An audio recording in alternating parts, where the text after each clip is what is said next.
السلام عليكم ورحمة الله وبركاته. بسم الله الرحمن الرحيم.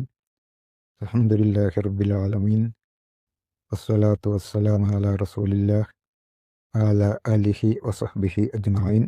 أما بعد. പ്രിയപ്പെട്ട സഹോദരന്മാരെ,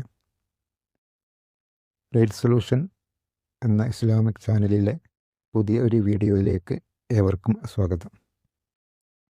ഇന്ന് നമ്മൾ പറയാൻ പോകുന്ന ഒരു വിഷയം വശീകരണം എന്നതിനെക്കുറിച്ചാണ്.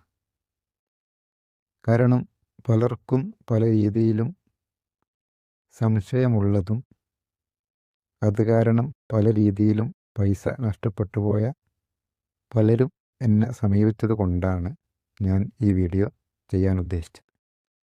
എൻ്റെ ഒരു കഴിഞ്ഞ വീഡിയോയിൽ കൈവശത്തെക്കുറിച്ചുള്ള ഒരു വീഡിയോയിൽ ഞാനതിൽ വ്യക്തമാക്കിയിട്ടുണ്ട്. വശീകരണത്തെ കുറിച്ച് ഒന്ന് രണ്ട് കാര്യങ്ങൾ അതിൽ പറഞ്ഞിരുന്നു. അതായത് കൈവിഷത്തിൻ്റെ ഭാഗമായിട്ട് വരുന്ന ഒന്നാണ് വശീകരണം എന്നുള്ളത്. അതായത് എന്താണ് കൈവിഷം?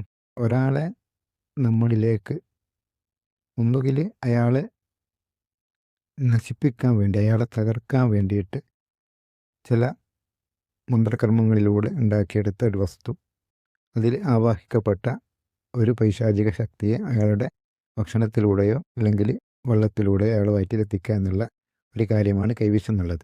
ഇത് രണ്ട് കാര്യങ്ങൾക്ക് വേണ്ടിയാണ് ചെയ്യുന്നത്. ഒന്ന് അയാളെ തകർക്കാൻ വേണ്ടി, അല്ലെങ്കിൽ രണ്ടാമത്തത് അയാളെ നമ്മുടെ ഇംഗിതങ്ങൾക്കനുസരിച്ച് പ്രവർത്തിപ്പിക്കാൻ വേണ്ടി, നമ്മുടെ ഒരു അടിമ എന്നോണം നമ്മളെ അണ്ടറിലേക്ക് കൊണ്ടുവരാൻ വേണ്ടിയിട്ടും കൈവിഷം കൊടുക്കാറുണ്ട്. അതാണ് വശീകരണം.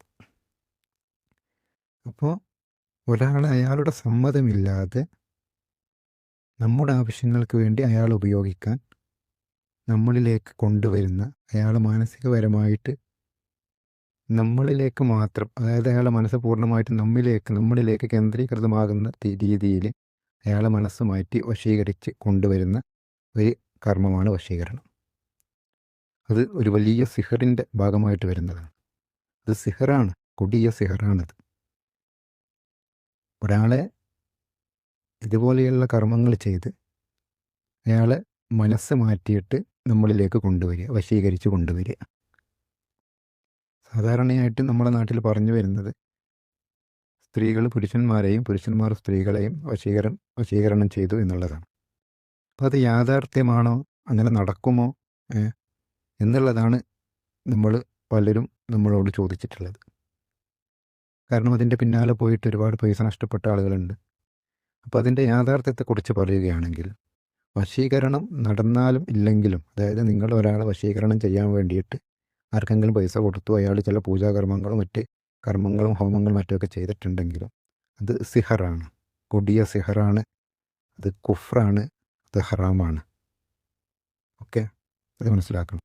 അതായത് നിങ്ങളത് ചെയ്യാൻ ഉദ്ദേശിച്ചിട്ട് ആരെങ്കിലും സമീപിച്ചാൽ തന്നെ അത് ഹറാമാണ്. നിങ്ങളുടെ അമലുകളൊക്കെ പൊളിഞ്ഞു പോകുന്ന രീതിയിൽ എന്താകും, അത് നിങ്ങൾക്ക് എതിരായിട്ട് ബാധിക്കുന്നൊരു കാര്യമായിട്ട് മാറും. വശീകരണം എന്നുള്ളത് ചെയ്താൽ നടക്കുന്നതാണോ? കാരണം ഇന്ന് സോഷ്യൽ മീഡിയയിൽ അല്ലെങ്കിൽ യൂട്യൂബിൽ നോക്കിയാൽ ഒരുപാട് വീഡിയോ കാണാം വശീകരണത്തിൻ്റെ. അങ്ങനെ ചെയ്താൽ വശീകരണം നടക്കും, ഇങ്ങനെ ചെയ്താൽ 100% ഉറപ്പ്. ഇതൊക്കെ 100% തട്ടിപ്പാണ്. നിങ്ങൾ മനസ്സിലാക്കേണ്ടത്, നിങ്ങളങ്ങനെ ആരെങ്കിലും സമീപിച്ചിട്ടുണ്ടെങ്കിൽ നിങ്ങളെ പൈസ നഷ്ടപ്പെട്ടു, അതോടൊപ്പം നിങ്ങളെ മാനവ് നഷ്ടപ്പെടുന്നതിന് മുമ്പ് പൂർണ്ണമായിട്ടും അതിൽ നിന്ന് പിന്മാറുന്നതാണ് നല്ലത്. കാരണം ഈ വശീകരണം ചെയ്യാൻ വേണ്ടിയിട്ട് ചെയ്യുന്നത് ചില എന്താ പറയുക, നിഷിദ്ധമാക്കപ്പെട്ട ചില കർമ്മങ്ങളാണ്. കാരണം ഒരു ആളുടെ സമ്മതമില്ലാതെ അയാളുടെ മനസ്സിൽ മാറ്റിയിട്ട് നമ്മളിലേക്ക് കൊണ്ടുവരിക എന്നുള്ളത് ഒരു അന്യായമാണ്. അത് തീർച്ചയായും അന്യായമാണ്. അതൊരു ശരിയായ കർമ്മമല്ല, അതൊരു തെറ്റായ കർമ്മമാണ്. അപ്പോൾ അതിനു വേണ്ടി ഉപയോഗിക്കുന്ന കർമ്മങ്ങളും വസ്തുക്കളും പൂജകളും ഒക്കെ തെറ്റാണ്, ഹറാമാണ്, നിഷിദ്ധമാണ്. അപ്പോൾ നാം ചിന്തിക്കേണ്ടത്, അങ്ങനെ കർമ്മങ്ങൾ ചെയ്താൽ ഒരാളെ മനസ്സ് മാറ്റാൻ പറ്റുമോ? സിഹറിനെ കുറിച്ച് ഞാൻ പറയാറുണ്ടല്ലോ, സിഹർ ബാധിക്കും, അത് ബാധിക്കും. അതുപോലെ തന്നെ വശീകരണം ചില രീതിയിൽ ബാധിക്കും, അള്ളാഹുവിൻ്റെ തീരുമാനമുണ്ടെങ്കിൽ. പക്ഷേ നിങ്ങൾ ഈ യൂട്യൂബ് വീഡിയോകളിൽ കാണുന്നത് പോലെ അത് ചെയ്താൽ, ഇത് ചെയ്താൽ, അങ്ങനെ ചെയ്താൽ, ഇങ്ങനെ ചെയ്താൽ, അല്ലെങ്കിൽ ആ പൂജ ചെയ്താൽ, ഈ പൂജ ചെയ്താൽ, അല്ലെങ്കിൽ ഏതെങ്കിലും പരസ്യങ്ങൾ കണ്ടിട്ട് നിങ്ങൾ പിന്നെ ഇതുപോലെ ചെയ്യുന്ന ജ്യോത്സ്യന്മാരെയോ പണിക്കർമാരെയും ഉസ്താദുമാരെയും സമീപിച്ചിട്ട് അവർ പറയും വശീകരണത്തിൻ്റെ കർമ്മം ചെയ്യാം. അപ്പോൾ സോഷ്യൽ മീഡിയകളിലും യൂട്യൂബിലും അതുപോലെ തന്നെ പരസ്യങ്ങളിലും കാണുന്നതനുസരിച്ചിട്ട് നിങ്ങൾ ആരെങ്കിലും വിളിച്ചിട്ട് ചെയ്തു തരണം, ഇന്ന ആളെനിക്ക് വശീകരണം ചെയ്തു തരണം, വശ്യം ചെയ്തു തരണം എന്ന് പറഞ്ഞാൽ അവർ അത് ഏറ്റെടുക്കുകയും ഇന്ന രീതിയിലൊക്കെ ചെയ്യാനുണ്ട് 50,000, 1,00,000, 2,00,000 ഒക്കെ പറയുകയും നിങ്ങളത് കൊടുക്കേണ്ടി വരികയും ചെയ്യുന്നു. അവസാനം കാര്യങ്ങൾ നടന്നിട്ടില്ലെങ്കിൽ നിങ്ങൾക്കൊന്നും ചെയ്യാൻ പറ്റാത്ത അവസ്ഥ. കാരണം മറ്റാരോടും പറയാൻ പറ്റുമോ വശീകരണത്തിന് വേണ്ടിയിട്ട് ഞാൻ ഇന്നയാൾക്ക് പൈസ കൊടുത്തു? അയാൾ പറഞ്ഞത് നിങ്ങൾക്ക് നഷ്ടപ്പെടുന്നത് നിങ്ങളുടെ സമ്പത്തും നിങ്ങളുടെ മാനവുമാണ്. അതുകൊണ്ട് ഇതുപോലെയുള്ള കാര്യങ്ങളിൽ വളരെ സൂക്ഷിക്കേണ്ടതുണ്ട്. നമുക്ക് അർഹതപ്പെടാതൊന്നും തന്നെ നാം ആഗ്രഹിച്ച് അതിൻ്റെ പിന്നാലെ പോയിട്ട് നമ്മളുടെ ഈമാനും നമ്മളുടെ സമ്പത്തും മാനവും ഒന്നും തന്നെ കളയാൻ പാടുള്ളതല്ല. അപ്പോൾ നിങ്ങൾ മനസ്സിലാക്കേണ്ടത് 99.99% പരസ്യങ്ങളും വീഡിയോകളും ജസ്റ്റ് അവരുടെ വരുമാന മാർഗം മാത്രമാണ്. അവർ വയറ്റിപ്പേപ്പിൻ്റെ പ്രശ്നമാണ്.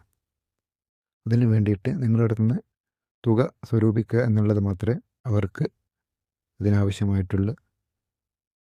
അതുകൊണ്ട് അപ്പോൾ ഇനി ഇത് ചെയ്യുന്നവരുണ്ടോ? ചെയ്യാൻ പറ്റുമോ?